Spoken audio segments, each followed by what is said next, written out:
I'm at the Goddard School in Cumming on Freedom Parkway, and I'm standing here in the back playground area, and the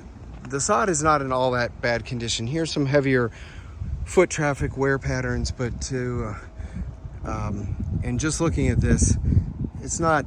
immediately evident that there's a use case for artificial turf, and it would seem to make more sense to resod just a portion of this back, probably with 3, 4, 5 pallets of sod. And then in this back area,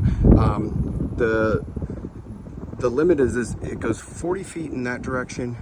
and the width is from here to roughly about here is about 25 feet. So on a 40 by 25 rectangle is where we would be looking to do, which is if I'm not mistaken, that's 1,000 square feet, which we'd be looking to do poured in place rubber mulch with soccer lines drawn within the rubber mulch, and goals, most likely going back and forth this way, a different color of the rubber mulch, as well as a basketball goal that perhaps was mounted behind the fence, but the goal itself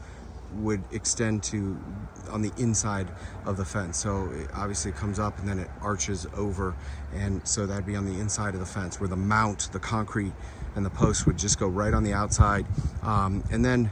the possibility of putting in a large net, kind of like a top golf type thing, just to catch any of the balls, but otherwise putting in perhaps large evergreens like the one that you see here, which is a green giant arborvitae,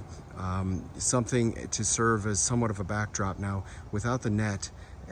balls will certainly probably go over that area, but they are retrievable because there's a secondary fence on top of the retaining wall behind there. So behind this fence that we see here is actually a second chain link fence. You can sort of see the top of it right in there, and so any balls going over this inside fence would be retrievable fairly easily, versus some of these other areas where